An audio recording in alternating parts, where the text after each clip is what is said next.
கடவுள் தமது மீட்பின் பணிக்கு பலரை தேர்ந்தெடுத்துக் கொள்கிறார். இயேசுவுக்கு முன்னோடியாக கடைசியாக தேர்ந்தெடுத்துக் கொள்ளப்பட்ட திருமுழுக்கு யோவான் என்று அழைக்கப்படுகின்ற அவருடைய பிறப்பு விழாவை திருச்சபை இன்றைக்கு கொண்டாடுகிறது. திருச்சபையிலே கொண்டாடப்படும் புனிதர்களுடைய எல்லா புனிதர்களுடைய விழாக்களும் அவருடைய இறப்பு நாள். திருமுழுக்கு யோவான் தலைவெட்டுண்டு இறந்த அந்த நாளையும் திருச்சபை விழாவாக கொண்டாடுகிறது. அவருடைய பிறப்பையும் விழாவாக கொண்டாடுகிறது. அவர் இல்லாமல் நம் ஆண்டவர் இயேசுனுடைய பிறப்பு விழா கிறிஸ்மஸ், அன்னை கன்னிமரியாளின் பிறப்பு விழா செப்டம்பர் 8. இந்த 3 பிறப்பு விழாக்கள் தான் கொண்டாடப்படுகிறது. திருமுழுக்கு யோவானுக்கு இப்படி முக்கியத்துவம் திருச்சபை கொடுத்திருப்பதற்கு காரணம் கடவுள் கொடுத்தது தான். கடவுள் அவரை முன்குறித்து அழைத்து இயேசுவு வருகைக்காக தயாரிக்க இவரை அதிசயமாக வயதானவர்களிடம் பிறக்க வைக்கிறார்.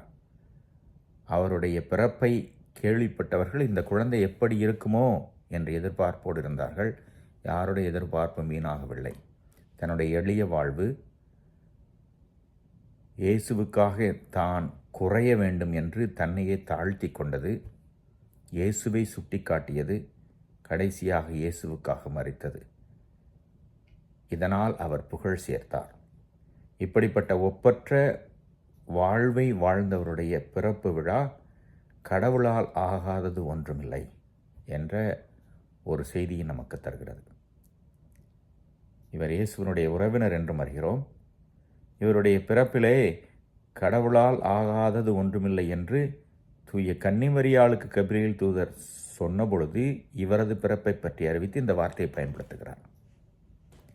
கடவுளால் ஆகாதது ஒன்றுமில்லை, எல்லாம் சாத்தியம் என்று நம்புகிறவர்களுக்கு வாழ்வு உண்டு, மீட்பு உண்டு. நம்முடைய பிறப்பும் ஒரு அதிசயம்தான். ஏன் நாம் இந்த குறிப்பிட்ட இடத்திலே குறிப்பிட்ட பெற்றோருக்கு இந்த மொழி பேசும் இந்த மதத்திலே நாம் பிறந்து வளர வேண்டும்? கடவுள் நம்மை ஏன் இப்படி அழைத்திருக்கிறார் என்று யோசித்து பார்த்தோம் என்றால் கடவுள் நமக்கு கொடுத்திருக்கின்ற முக்கியத்துவம் புரியும். கடவுள் தருகிற மீட்பையும் பாவ மன்னிப்பையும் வாழ்வையும் பெற்றுக்கொண்டு இயேசுவுக்காக வாழ்வோம். இறைவன் என்றென்றும் வாழ்த்து பெறுவாராக.